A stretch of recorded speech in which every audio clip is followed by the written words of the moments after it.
बिस्मिल्लाहिर्रहमानिर्रहीम, अस्सलाम वालेकुम। डियर स्टूडेंट्स, उम्मीद है कि आप सब खैरियत से होंगे। My name is Adeel Mehboob, I am lecturer of computer science. आज की इस वीडियो में हम बड़ा ही इंपॉर्टेंट टॉपिक चैप्टर नंबर 5 का पढ़ने जा रहे हैं, जिसका नाम है फेच डिकोड एग्जीक्यूट साइकिल।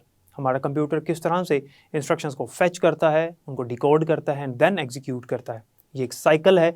इसका मतलब ये है कि ये एक रिपीटेडली परफॉर्म होने वाला टास्क है, जिसको हमारा कंप्यूटर बार बार परफॉर्म करता है।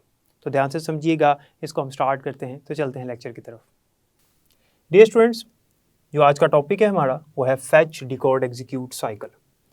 हमारा कंप्यूटर हमेशा यही काम कर रहा होता है और वो इसको रिपीटेडली परफॉर्म करता है। Fetch, decode, execute, then repeat, यानी ये जो प्रोसेस है बार बार रिपीट होता चला जाता है। जब तक हमारा कंप्यूटर ऑन रहता है तो हमारा जो सीपीयू है वो यही काम करता रहता है अगेन एंड अगेन। इसलिए इसके नाम में साइकिल आपको नज़र आ रहा है कि साइकिल का मतलब ये है कि ये रिपीट होता है एक ही एक्शन बार बार।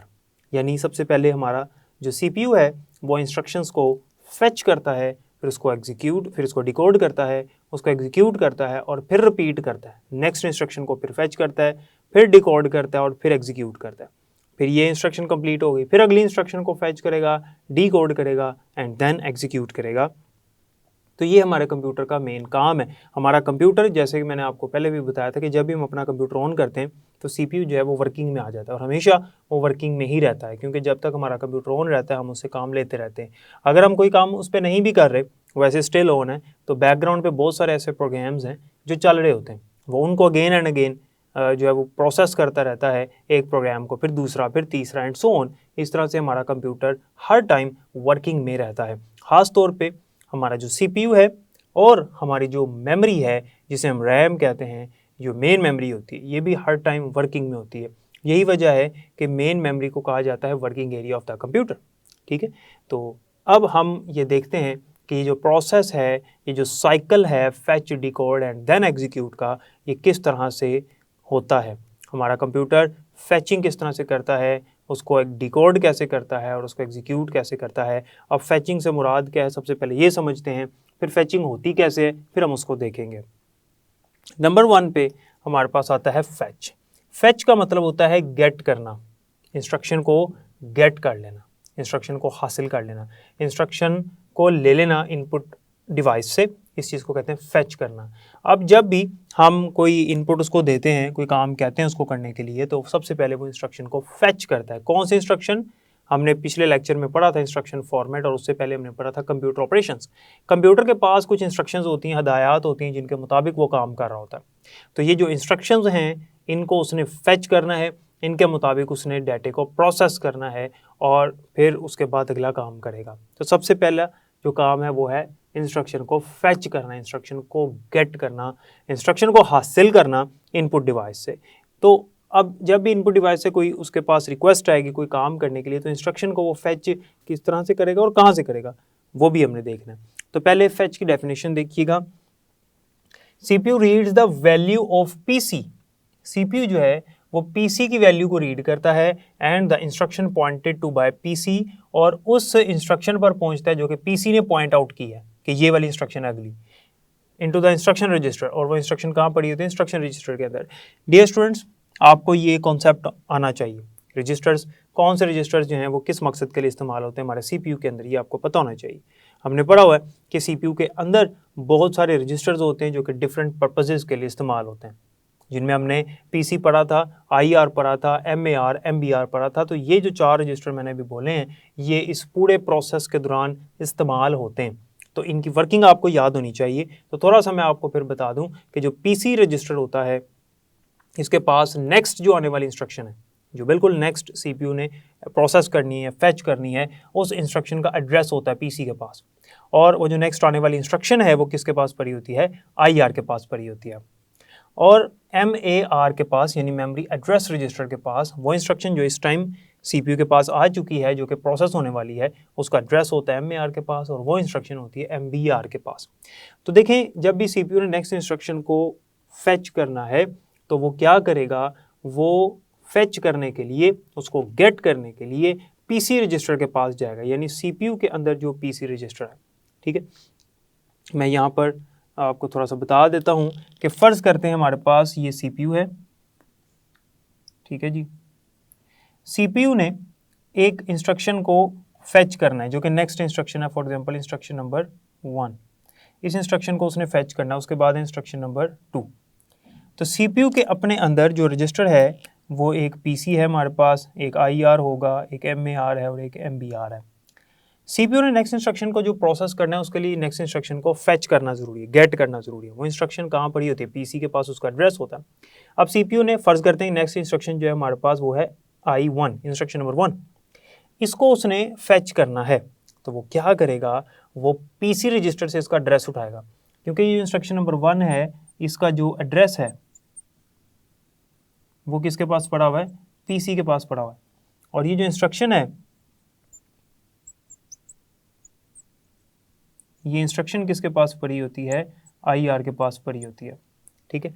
तो अब CPU ने क्या किया कि PC के पास गया, CPU के पास अपने पास जो PC प्रोग्राम काउंटर रजिस्टर है उसके पास गया, वहाँ से उसके कंटेंट्स को उठा लिया, ठीक है। CPU read the value of PC, contents हमारा वैल्यू भी होती है, तो PC की वैल्यू को रीड किया। अब PC की वैल्यू में क्या था? एड्रेस पड़ा हुआ था, किसका? जो नेक्स्ट इंस्ट्रक्शन है, कौन सी? I1, instruction number 1। तो PC से उसने एड्रेस उठाया अगली इंस्ट्रक्शन का, और उस एड्रेस पे पहुंचा, और वो इंस्ट्रक्शन जब वो उस एड्रेस के मुताबिक वो इंस्ट्रक्शन कहाँ पे पड़ी हुई थी? IR यानी इंस्ट्रक्शन रजिस्टर के पास पड़ी थी। तो उसको पॉइंट आउट किया, वहाँ से IR से नेक्स्ट इंस्ट्रक्शन को उठा लिया। इस तरह से ये जो इंस्ट्रक्शन है ये किसके पास चले गई? CPU के पास चली गई। ये हो गया फेचिंग का प्रोसेस, ठीक है।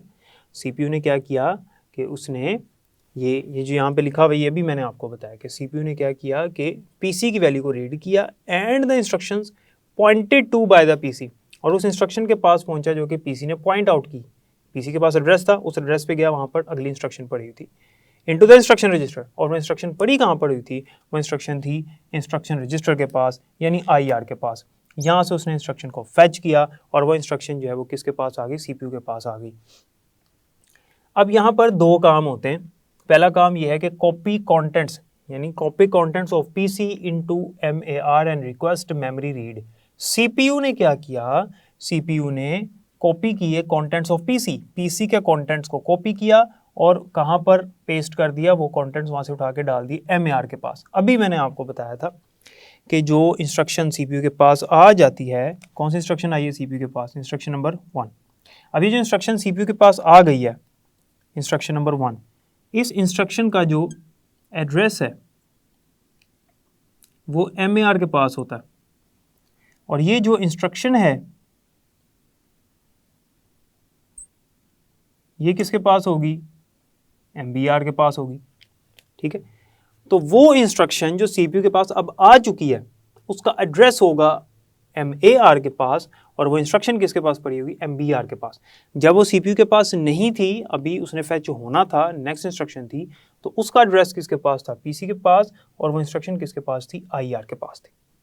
तो अब होता ये है कि जो इंस्ट्रक्शन CPU के पास आ जाती है उसका एड्रेस किसके पास चले जाता है? MAR के पास। तो CPU ने PC का डाटा कॉपी किया, एड्रेस था नेक्स्ट इंस्ट्रक्शन का। अब ये इंस्ट्रक्शन नेक्स्ट नहीं रही, अब ये इंस्ट्रक्शन CPU के पास आ चुकी है। अब नेक्स्ट इंस्ट्रक्शन है इंस्ट्रक्शन नंबर 2 अगली, क्योंकि ये तो अब इसके पास जा चुकी।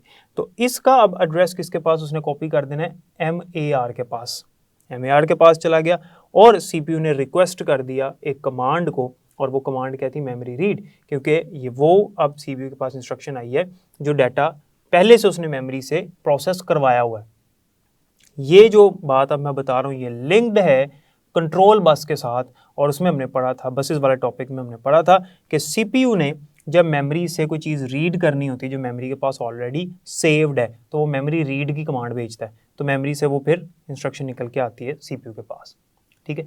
तो अब CPU ने जब ये काम कर दिया, इंस्ट्रक्शन इसके पास आ गई, और CPU ने कमांड इशू कर दी किसको? मेमोरी को। और ये कमांड जो यहाँ से यहाँ इशू की है ये कौन सी है? मेमोरी रीड की कमांड है, और मेमोरी को बताया गया है कि मैंने तुमसे डाटा रीड करना है, तो तुम्हारे पास मैं एड्रेस भेजूंगा। उसके बाद दूसरा काम क्या हुआ? Content the copy the data read from the memory into the MBR and instruction then in the IR। अब क्या हुआ कि जो कंटेंट उसने मेमोरी से लिया था, जो डाटा उसने रीड किया था मेमोरी से, वो डाटा उसने किस में डाल दिया? MBR मेमोरी बफर रजिस्टर के अंदर ऐड कर दिया। And the instruction then in the IR, यानी वो इंस्ट्रक्शन जो IR के पास पड़ी हुई थी क्योंकि वो नेक्स्ट आने वाली इंस्ट्रक्शन थी, अब CPU के पास आ गई है। अब ये इंस्ट्रक्शन रीड होने के बाद किसके पास चली गई है? MBR के पास, यानी मेमोरी बफर रजिस्टर के पास। इंक्रीमेंट PC, ये पॉइंट समझना है, increment PC so that it points to the next instruction. Increment का मतलब होता है इजाफा करना। PC की वैल्यू चली गई MAR के पास, IR के अंदर जो इंस्ट्रक्शन पड़ी थी वो चली गई MBR के पास। PC में और IR में क्या होगा? तो अभी हमने पढ़ा था PC के पास नेक्स्ट आने वाली इंस्ट्रक्शन का एड्रेस होता है। अब जो नेक्स्ट आने वाली इंस्ट्रक्शन है वो है I2, इंस्ट्रक्शन नंबर 2, क्योंकि I1 तो CPU के पास जा चुकी है।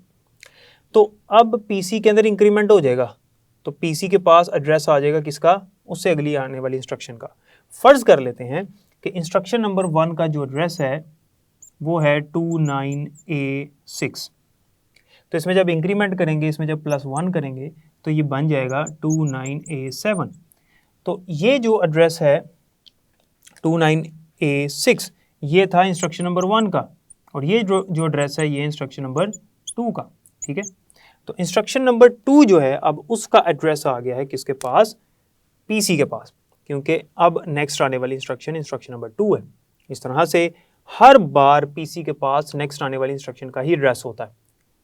CPU से रीड करेगा, फिर अगली दफ़ा जब इंस्ट्रक्शन नंबर 2 ने जाना है CPU के पास और अगली आने वाली इंस्ट्रक्शन जो है वो इंस्ट्रक्शन नंबर 3 है, तो CPU ने क्या करना है कि CPU ने PC का अब जो डाटा जो कि ये पड़ा हुआ है इंस्ट्रक्शन नंबर 2 का एड्रेस वो भेज देना है MAR के पास, और इसमें इंक्रीमेंट कर दें, इसमें +1 हो जाएगा तो ये इसका एड्रेस हो जाएगा 29A8, ये फ़र्ज़ कर रहे हैं हम। तो ये एड्रेस है इंस्ट्रक्शन नंबर 3 का, तो PC के पास फिर नेक्स्ट आने वाली इंस्ट्रक्शन का एड्रेस आ गया। इस तरह से हर बार PC के पास, प्रोग्राम काउंटर के पास नेक्स्ट आने वाली इंस्ट्रक्शन का ही एड्रेस पड़ा होता है। जब इंस्ट्रक्शन CPU फेच कर लेता है, उसको फेच करने के बाद मेमोरी को भेजता है और मेमोरी से रीड कर लेता है डाटा, और फिर वो डाटा डाल देता है MBR के पास, तो PC के अंदर फिर इंक्रीमेंट कर देता है, और वो जो इंक्रीमेंट है उसका मतलब है नेक्स्ट आने वाली इंस्ट्रक्शन का एड्रेस अब उसके पास चला गया। और वो जो नेक्स्ट आने वाली इंस्ट्रक्शन है वो किसके अंदर पड़ी हुई है? IR के पास पड़ी हुई है, यहाँ से उसने नेक्स्ट इंस्ट्रक्शन उठानी है। तो हमेशा CPU अपने इन रजिस्टर्स का इस्तेमाल करते हुए इंस्ट्रक्शंस को फेच करता है। तो होता ये है कि जैसे ही IO यूनिट से कोई डाटा आया CPU के पास कि भाई ये काम करना है, तो CPU ने अपनी इंस्ट्रक्शन को फेच करने के लिए ये वाला सारा काम किया जो कि मैंने आपको यहाँ पर समझाया। ये करने के बाद उसने मेमोरी को भेज दी कमांड, मेमोरी रीड की और उसे एड्रेस भेजा, मेमोरी से डाटा उसने रीड आउट कर लिया। ठीक है, ये इंस्ट्रक्शन उसने फेच कर ली। इंस्ट्रक्शंस को फेच करने के बाद उसने दूसरे नंबर पे काम किया डिकोड। ठीक है, ये पहला काम हो गया फेच, नंबर 2 पे आया डिकोड। तो फेचिंग के बाद आता है डिकोडिंग। डिकोडिंग का क्या मतलब होता है? After fetching CPU decode the instruction by analysing the opcode of instruction. CPU जो है वो इंस्ट्रक्शन को ट्रांसलेट कर लेता है, डीकोड कर लेता है इस लैंग्वेज में, यानी समझ लें कि डिजिटल फॉर्म में कन्वर्ट कर लेता है, मशीन लैंग्वेज में कन्वर्ट कर लेता है, ताकि जिसका भी काम है, जिस कंपोनेंट का काम है, वो कंपोनेंट जब उसको प्रोसेस करे तो उसको रीड आउट कर सके, वो उसको अंडरस्टैंड कर सके। यानी ये समझ लें कि डीकोडिंग का मतलब यहाँ पर ये है कि CPU जो है वो इंस्ट्रक्शन को कन्वर्ट कर लेगा 0-1 के अंदर, ताकि बाकी कंपोनेंट्स उसको रीड आउट कर सकें। और जब वो इसको डीकोड करेगा वो according to the opcode करेगा, ऑप कोड को एनालाइज करेगा। अब ऑप कोड क्या होता है? ऑप कोड हमने पढ़ा था कि ऑप कोड से मुराद है कि हमारे जो ऑपरेंड्स हैं उनके ऊपर ऑपरेशन कौन सा परफॉर्म होना। जब लास्ट लेक्चर में हमने पढ़ा था इंस्ट्रक्शन फॉर्मेट्स, तो उसके अंदर मैंने आपको ऑप कोड बताया था, मूव, ऐड, सब, मल, ये सारे ऑप कोड्स थे जो कि बता रहे थे कि ऑपरेशन क्या परफॉर्म करना है। तो ऑपरेशन क्या परफॉर्म होना होता है ये ऑप कोड से पता चलता है। तो CU ने जो हमारे CPU के अंदर CU है, क्योंकि इसने जब इसके पास इंस्ट्रक्शन आ जाती है, अब इसने देखना है कि किसका काम है, किससे करवाना है, उससे पहले ही उसको डीकोड करेगा, उसको कन्वर्ट करेगा इस लैंग्वेज में कि बाकी कंपोनेंट्स उसको समझ सकें। जब ये बाकी कंपोनेंट्स को इंस्ट्रक्शंस दे काम करने के लिए कहे तो उनको समझ भी आए। तो CPU जो है वो डीकोड करेगा इंस्ट्रक्शन को उसके ऑप कोड के अकॉर्डिंगली, और उसको डीकोड करने के बाद फिर आगे ट्रांसमिट करेगा जिसने इसको एग्जीक्यूट करना है। तो फेचिंग करने के बाद उसने उसको डीकोड कर लिया, और डीकोड करने के बाद अब अगला काम वो क्या करेगा? अगला काम है हमारे पास एग्जीक्यूट। और एग्जीक्यूट से क्या मुराद है? एग्जीक्यूट से मुराद होता है प्रोसेस। एग्जीक्यूट का क्या मतलब है? प्रोसेस। अब उसने इंस्ट्रक्शन को फेच कर लिया, उसको डिकोड कर लिया, अब वो उसको क्या करने जा रहा है? अब वो उसको प्रोसेस करने जा रहा है। प्रोसेस कैसे करता है वो? आफ्टर डिकोडिंग, डिकोडिंग करने के बाद प्रोसेसर यानी हमारा जो CPU है एग्जीक्यूट्स द इंस्ट्रक्शन, उस एग्जीक्यूट इंस्ट्रक्शन को एग्जीक्यूट करेगा by using the activated circuit. Computer का वो सर्किट जिसको उसने एक्टिवेट कर रखा है, वो मेमोरी हो सकती है, ठीक है, वो रैम हो सकती है, वो कोई और कंपोनेंट हो सकता है जिसने ये काम करना है। तो जिसका भी ये काम है वो सर्किट एक्टिवेट होगा, क्योंकि हमारे कंप्यूटर के अंदर जितनी भी मेमोरी चिप्स होती हैं वो बेसिकली सेमीकंडक्टर मटेरियल की बनी होती हैं। वो एक सर्किट होता है, सर्किट बोर्ड होता है। हमारा मदरबोर्ड जो है वो भी सर्किट बोर्ड होता है, सर्किट्स लगे होते हैं ना उसके ऊपर। तो CPU जो है वो इंस्ट्रक्शन को डिकोड जब करता है तो वो साथ ही एक्टिवेट भी कर देता है उस कंपोनेंट को कि ये किसका काम है। वो सर्किट एक्टिवेट हो जाएगा तो जो एक्टिवेटेड सर्किट है CPU उसको इंस्ट्रक्शन हैंडओवर कर देगा कि भाई इसको प्रोसेस करो। Then the results of the execution, फिर जब इंस्ट्रक्शन एग्जीक्यूट होके वापस CPU के पास आएगी तो CPU क्या करेगा, then the results of the execution, execution का जो रिजल्ट है, आंसर है, are return back to the registers and memory. वो जो आंसर है वो CPU के रजिस्टर्स के पास सेव हो जाएगा और मेमोरी के पास भी सेव हो जाएगा। क्यों सेव हुआ, ये चीज़ समझने वाली है। सेव इसलिए हुआ कि CPU ने अगर दोबारा इसी चीज़ को प्रोसेस करना हो तो वो प्रोसेस नहीं करेगा, बल्कि वो इंस्ट्रक्शंस उठा लेगा मेमोरी से या रजिस्टर से, ठीक है। तो बजाय इसके कि वो बार बार एक ही चीज़ को प्रोसेस करे, फॉर एग्जांपल अब दोबारा IO यूनिट ने CPU को वही इंस्ट्रक्शन पास आउट कर दी क्योंकि यूज़र ने वही काम कहा करने के लिए। तो CPU जो है उसने ये पहले काम करवाया हुआ है, CPU ने ये काम पहले करवाया हुआ है, तो CPU क्या करेगा, उसने सेव किया हुआ रजिस्टर पे या मेमोरी पे, तो अब वो वहाँ से वो काम जो उसने पहले करवाया था वो उठा लेगा। अब उसको प्रोसेस करने की ज़रूरत नहीं है, अब वो सिर्फ उसको वहाँ से गेट करेगा और रिज़ल्ट जो है वो स्क्रीन पर दिखा देगा, यानी IO यूनिट को पास आउट कर देगा। तो ये इस तरह से वो बार बार ये काम करता है। तो जब अब ये इंस्ट्रक्शन नंबर 1 कंप्लीट हो गई, अब इंस्ट्रक्शन नंबर 2 आएगी, फिर वो उसको फेच करेगा, फिर डिकोड करेगा, फिर एग्जीक्यूट करेगा। एग्जीक्यूट हो गई, उसने स्टोर कर लिया मेमोरी या रजिस्टर के ऊपर, फिर अगली इंस्ट्रक्शन को फिर फेच डिकोड एग्जीक्यूट, फिर अगली इंस्ट्रक्शन आएगी, फिर फेच डिकोड एग्जीक्यूट। तो ये एक साइकिल है जो रिपीटेडली परफॉर्म होता रहता है again and again. So this is called fetch decode execute cycle. उम्मीद है कि इसकी समझ आई होगी। इसका लिंक जो है वो प्रीवियस लेक्चर्स के साथ है, जिसमें बसेस वाला कॉन्सेप्ट, जिसके अंदर IO यूनिट वाला कॉन्सेप्ट, जो हमने कंट्रोल बस के अंदर कमांड्स पढ़ी थी, इस लेक्चर का लिंक उन सब के साथ है। उम्मीद है कि इसकी समझ आ गई होगी आपको।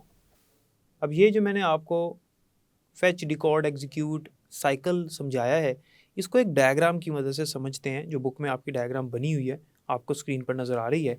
इसमें लेफ़्ट साइड पर आप देख सकते हैं कि ये रजिस्टर्स हैं, CPU के रजिस्टर्स हैं, और एक रजिस्टर से डाटा निकल के दूसरे रजिस्टर में डाटा जाता है। जैसे मैंने आपको बताया कि जो हमारा PC होता है, जब भी CPU ने इंस्ट्रक्शन को फेच करना होता है तो PC से वो एड्रेस उठा लेता है, और PC से एड्रेस उठा के वो किस में ऐड कर देता है, MAR के अंदर, मेमोरी एड्रेस रजिस्टर के अंदर।